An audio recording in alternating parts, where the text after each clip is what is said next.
ಹಿಜಾಬ್ ಒಂದೇ ಅಲ್ಲ, ಶನಿವಾರ ಹಾಕೊಳ್ಳೋರು, ಶಿವದಾರ ಹಾಕೊಳ್ಳೋರು, ರುದ್ರಾಕ್ಷಿ ಹಾಕೊಳ್ಳೋರು ಅವರೆಲ್ಲರಿಗೂ ಕೂಡ ಹಾಕಬಹುದು. ಅವರ ನಂಬಿಕೆಗಳಿಗೆ ಅನುಗುಣವಾಗಿ ಹಾಕಬಹುದು.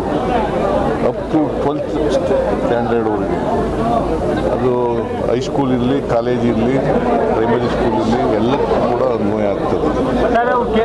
ಕೇಳ್ತಿರೋದು ಕೇಸರಿ ಶಾಲ್ಗೂ ಅವಕಾಶ ಇದೆಯಾ ಅಂತ ಅವಕಾಶ ಇದೆಯಾ ಅಂತ ಕೇಳ್ತಿದಾರೆ. ಕೇಸರಿ ಶಾಲೆ ಹಾಕೊಂಡು ಬರ್ಬೋದಾ ಅಂತ ಕೇಳ್ತಾರೆ. ಶಾಲೆ ಹಾಕೊಂಡು ಬರಂಗಿಲ್ಲ, ಶಾಲೆ ಹಾಕೊಂಡು ಬರೋಂಗಿಲ್ಲ. ಟರ್ಬನ್ ಹಾಕಬಹುದು, ಜನಿವಾರ ಹಾಕಬಹುದು, ಮತ್ತು ಶಿವದಾರ ಹಾಕಬಹುದು, ರುದ್ರಾಕ್ಷಿ ಹಾಕಬಹುದು, ಮತ್ತೆ ಹಿಜಾಬ್ ಹಾಕಬಹುದು. ಕೇಸರಿ ಟರ್ಬನ್ ಹಾಕೊಂಡ್ ಬರ್ಬೋದಾ ಅಂತ ಅವ್ರು ಹೇಳ್ತಾರೆ. ಕೇಸರಿಯನ್ನ ಬಿಂಬಿಸುವಂತ ಟರ್ಬನ್ ಹಾಕೊಂಡ್ ಬರ್ಬೋದಾ ಅಂತ ನೀವು ಹೇಳಿದ್ರೆ ಟರ್ಬನ್ ಅಂತ ಹೇಳಿದ್ರೆ. ಟರ್ಬನ್ ಅಂತಂದ್ರೆ ಈಗ ಪ್ರಾಕ್ಟೀಸ್ನಲ್ಲಿ ಇರೋ ಅಂತ ಹೊಸದಾಗಿ ಮಾಡೋಕ್ಕಾಗಲ್ಲ ಯಾವುದು.